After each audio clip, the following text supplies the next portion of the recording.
الإسلام ديني ومحمدا رسول الله. Kita sering suudzon nih, ya Mbak? Iya. Pernahkah kita mohon ampun kalau kita itu hampir setiap hari suudzon? Coba saya tanya. Lupa. Lupa atau nggak pernah? Kalau lupa kan sesekali, sesekali loh ya. Bisa satu bulan, aku tuh kok suudzon terus mohon ampun, nanti lupa lagi. Nah, rata-rata jarang. Nah, padahal suudzon itu bertumpuk terus itu. Bertumpuk terus itu. Nah, malaikat kiraman katibin itu salah satunya mencatat. Yang tidak baik dicatat. Oh, ini bagian catatan untuk otak. Nanti catatan otak itu ada. Nanti bagian catatan telinga nih. Catatan telinga kenapa? Kalau dia mendengar kata-kata nggak cocok dengan pikiran, tidak cocok dengan hatinya, dia nolak keras, emosi. Nah, itu bagian telinga dicatat. Ya seperti itu. Nah, akhirnya kenapa orang itu pusing? Ya seperti itu. Karena dia sering suudzon dengan emosi seperti itu. Kalau mamanya kenapa kakinya sakit? Mamanya lututnya sakit. Lutut ini kan sendi lutut ini kan dipergunakan untuk menyangga tubuh ya, untuk bergerak, kaki bergerak untuk menggerakkan tubuh. Berarti ini berhubungan, tubuh itu berhubungan dengan keluarga. Kita menyangga keluarga itu bisa suami, bisa istri, siapapun.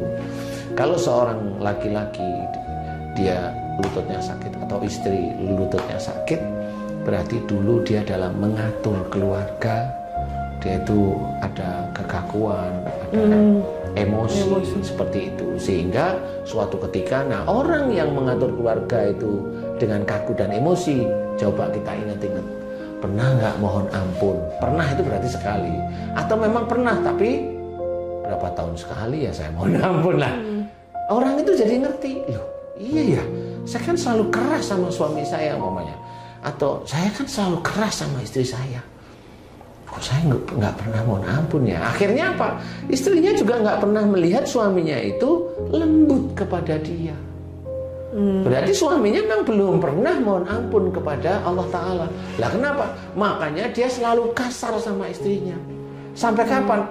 Ya nggak tahu sampai kapan. Nah disitulah sebenarnya ada dosa yang dia lakukan. Jadi dia tidak mengajarkan istrinya adalah agama yang baik, ibadah-ibadah yang baik, yang dekat pada Allah Ta'ala, tapi dia malah memaksa istrinya, menekan istrinya, ngepush dan sebagainya, sehingga dia nanti akan bertanggung jawab di akhirat. Nah itu tetap dosa. Nah disitulah nanti kalau sudah mulai banyak dosa, masuklah ke ayat yang berikutnya yang mengerikan menurut saya. Apa itu? Wala tulqu bi aidikum ila tahluka. Dan janganlah kamu menjerumuskan dirimu dengan perbuatanmu ke dalam kebinasaan. Nah ini bahaya nih ayat ini. Berarti Allah itu sebenarnya sudah memberikan warning kepada manusia yang muslim maupun yang belum muslim, bahwa perbuatan manusia itu bisa menjadikan dia itu mati.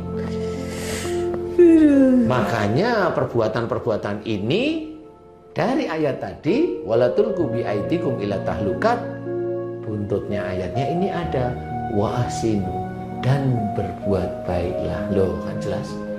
Berarti perbuatan baik ini berhubungan dengan cara kematian seseorang. Jadi kalau orang berbuat baik, makanya didoakan sering husnul khotimah. Tapi kalau dia itu dari perbuatannya, kemudian dia sakit, kemudian mati, Allahu a'lam, saya nggak ngerti. Dari ayat ini sudah terbaca bahwa dia menjerumuskan dirinya mati, binasa, tapi melalui perbuatannya. Perbuatan itu yang gimana? Nah, masuk wa ma asabakum min musibatin wa fa bima kasabat saydikum. Apa saja musibah yang kau terima itu disebabkan dari buah tanganmu sendiri. Berarti kalau dia tidak bisa menyelesaikan masalahnya, sakit terus-menerus, dia nggak pernah mohon ampun, dia hanya berobat ke saudara kita yang memang ahli di dalam ilmu-ilmu kedokteran, boleh silahkan. Tetapi dia tidak pernah mohon ampun. Sembuhnya ya sembuh, nanti pasti kumat lagi. Sembuh lagi kumat, semakin lama semakin dia terpuruk di penyakitnya itu. Nah kenapa?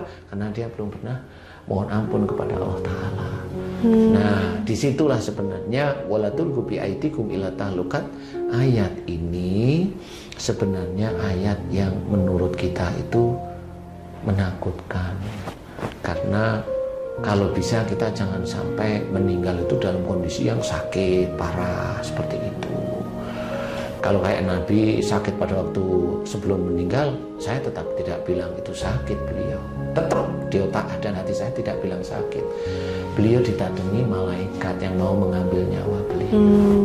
Sehingga nggak kuat. Sama seperti Rasulullah itu mendapatkan firman Allah melalui Jibril. Beliau nggak kuat. Cuma tidak sakit. Bentukannya seperti ketakutan. Ya mirip-mirip seperti itu. Apakah beliau ketakutan seperti kita ketakutan? Kan enggak. Seperti itu. Nah, dari situlah sebenarnya akhlak dan perbuatan manusia itu memang sudah ditulis oleh Allah Ta'ala. Makanya itu berhubungan dengan Rasulullah Muhammad SAW pada saat dilahirkan di muka bumi, yaitu untuk menyempurnakan akhlak manusia. Makanya acara Siraman Kolbu yang dipandu oleh Mbak Devi itu sebenarnya mengajak ya saya sendiri yang masih belajar ini dan juga saudara-saudara saya itu untuk menjadi orang yang baik. Saya jelas wala tulqu bi aidikum ila tahlukat wa asinu innallaha yuhibbul muhsinin. Dan janganlah kamu menjerumuskan dirimu dengan perbuatanmu, jelas sekali di dalam kebinasaan. Wasinu, dan berbuat baiklah. Berarti kita memang disuruh berbuat baik. Sebagai orang Islam berbuat baik itu ya sholat, ya baca Quran, ya puasa, dan banyak perbuatan baik yang sebenarnya ditulis dalam Quran, diajarkan oleh Rasulullah dalam sunnah, seperti itu. Perbuatan baik itu di situ. Nah, kemudian apalagi termasuk kalau kita paling gampang, kalau baca itu susah, ya paling gampang terjemahkan, jaga mulut, jaga otak, jaga hati. Kalau sudah melakukan perbuatan baik, jangan diceritakan, itu nanti menjadi ujub, riya, bahkan sombong. Itu kan semuanya dijaga. Nah, itu perbuatan kita. Dan itu ada di dalam hati dan pikiran kita. Kita mau bagaimana? Orang bisa aja sedekah. Dia bisa aja sedekah. Naik mobil mewah. Boleh, silahkan, gak apa-apa. Sedekahnya itu bisa menjadi motor atau semangat bagi yang lainnya untuk sedekah, boleh.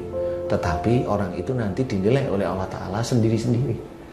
Mau dia sedekah pakai mobil mewahnya, pakai mobil biasanya, atau dia biasa, atau dia tidak memunculkan diri. Ini yang dinilai itu nanti itu oleh Allah Ta'ala. Silahkan, semua sedekah boleh. Nah, kemudian hati yang baru dinilai berikutnya. Grade berikutnya itu adalah hatinya. Dia ada ujub atau riya, sombong bahkan. Nah, itu Allah yang tahu dan Dia